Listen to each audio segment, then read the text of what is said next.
Hey guys, welcome to Anarchy Worm Bin. Thanks for coming by to the Somehow We'll Make It Work show. I have kind of a cool update. This handy sifter that I made, I didn't put handles on it, but I'll get to that. But I did appreciate the tip about the duct tape because I've used all my gloves now.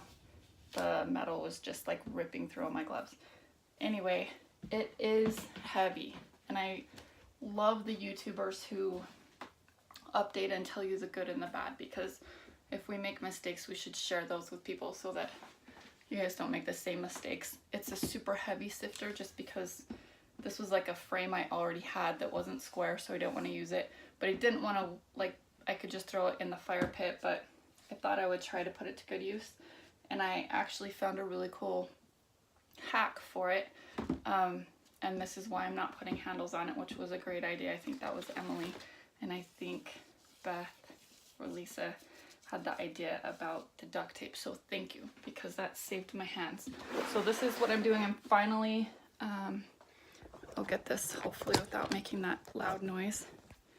I'm finally harvesting my Africans. Remember, I had just like a little strawberry carton in here, and we've had some food and the little guys have been coming to it. I've gotten a lot of them out, but I'm gonna sift through this just to get most of the bedding out so that they stop having stuff to eat in here. I've already started, and I'm getting really good castings. Everything's good, and I really don't mind how much is coming out with the bedding. This is just one of those little plastic containers that I have. It doesn't bother me that a lot of the bedding and the worms are coming out. It doesn't bother me that a lot of the compost is coming out with the bedding, just because it's all going in the mini, which I'm gonna take this load over right now. Totally doing this upside down. So I'm sorry if you can't see.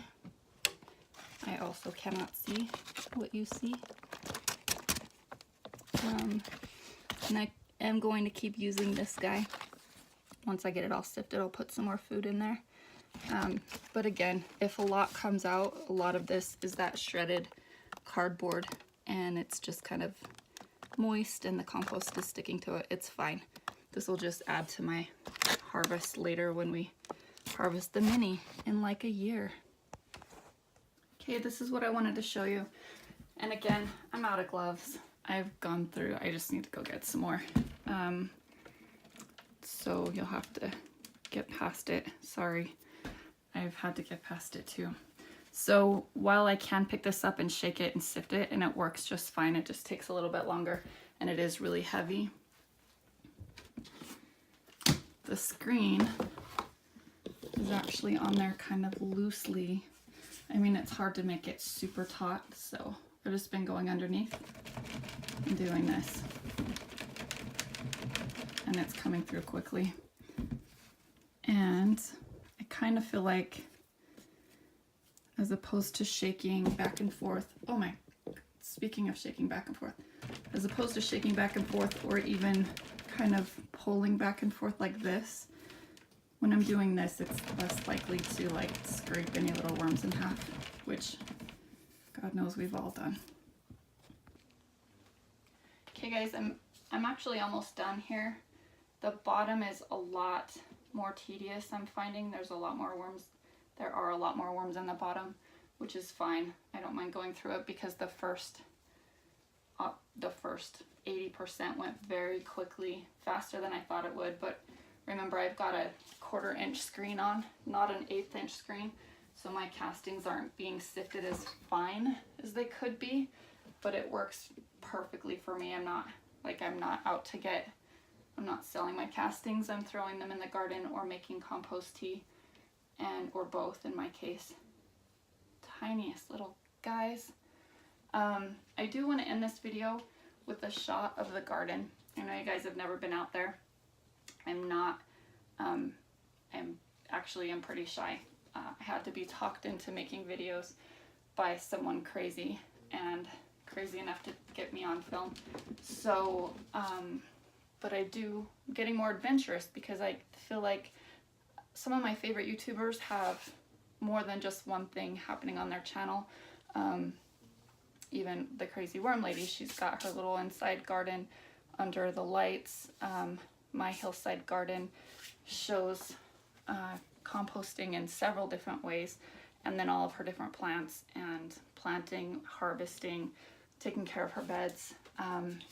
The sapper gardener who I just recently found, and he does his homestead, garden beds, planting. He involves his family, and also amazing cooking.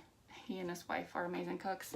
I know because I followed the recipe almost exactly by the recipe, and it turned out amazing, and everyone in my family loved it. Even people I've been watching forever, London Worms and Gardens, a new one I recently found, Woody's Allotment.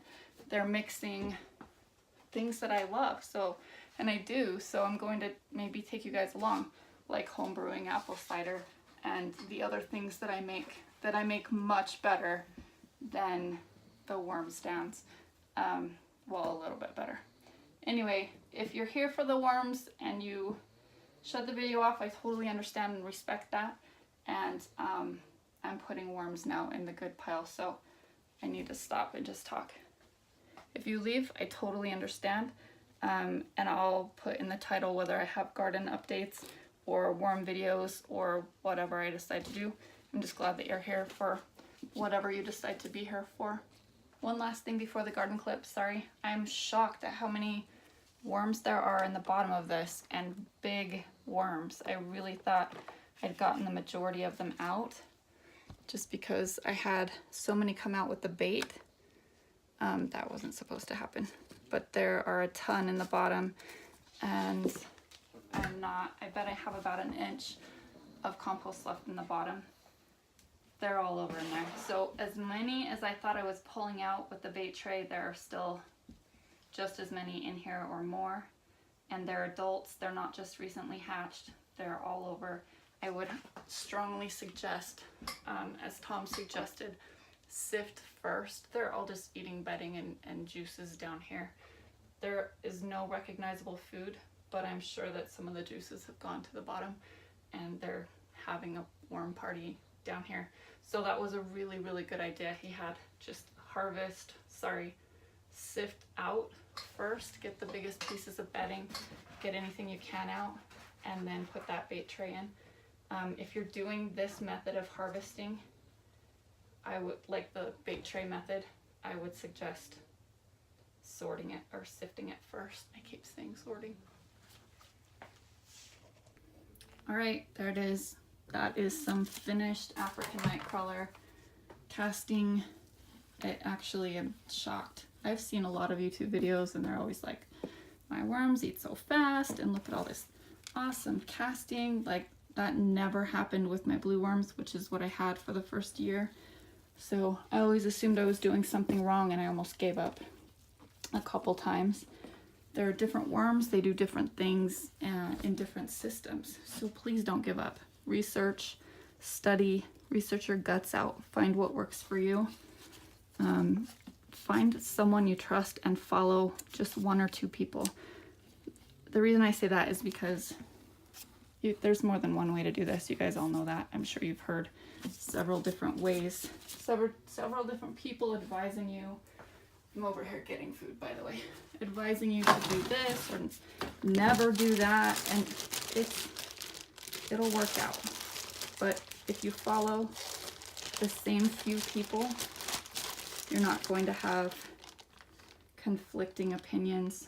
Well, maybe you still will, but you're going to have a similar idea to follow, and it'll be a lot easier than I'm over here getting buffer.